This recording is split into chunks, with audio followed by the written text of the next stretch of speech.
ভাবুন, একদিন সকালে ঘুম থেকে উঠলেন, উঠে দেখলেন পৃথিবীতে আর কোথাও পবিত্র কোরআন শরীফ নেই।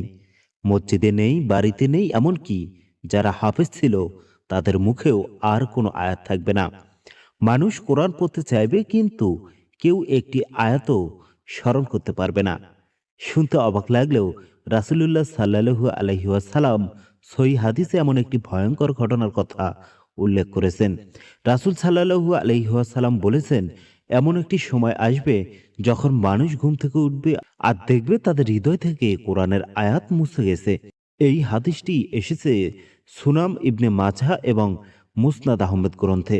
অর্থাৎ এমন একটি সময় আসবে যখন পৃথিবীতে কোরআনের একটি আয়াতও অবশিষ্ট থাকবে না।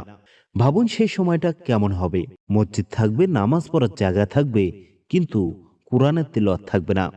মানুষ কোরআন পড়তে চাইবে, কিন্তু পবিত্র কোরআন শরীফ খুলে দেখবে সেখানে কোনো আয়াত নেই।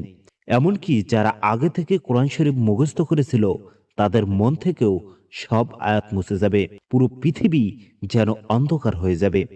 এজন্যই আলেমরা বলেন, যখন মানুষ কোরআনের শিক্ষা ভুলে যাবে, কোরআন অনুযায়ী জীবন চলবে না, তখন আল্লাহ তাআলা তার কালাম পৃথিবী থেকে তুলে নেবেন। আজ আমরা দেখছি অনেক মানুষ মাসের পর মাস কোরআন খুলেও দেখে না। অনেকেই তো শুধুমাত্র আলমারিতে তুলে রেখে দেয়, কিন্তু পড়ে না। এই অবহেলায় মানুষকে সেই ভয়ঙ্কর সামনের দিকে নিয়ে যেতে পারে। এই হাদিস আমাদের ভয় দেখানোর জন্য নয়, এটা আমাদের সতর্ক করার জন্য। যতদিন কোরআন আমাদের কাছে আছে, ততদিন আমাদের উচিত প্রতিদিনই কোরআন শরীফ পাঠ করা, কোরআনের অর্থ বোঝা আর কোরআনের শিক্ষা অনুযায়ী জীবন চালানো। কারণ এমন একটি সময় আসতে পারে যখন মানুষ কোরআন পড়তে চাইবে, কিন্তু পৃথিবীতে তখন আর কোরআনের একটি আয়াতও অবশিষ্ট থাকবে না। আল্লাহ যেন আমাদের সবাইকে সেই কোরআনের সাথে দৃঢ় সম্পর্ক রাখার তৌফিক দান করেন। সকলে বলি আমিন।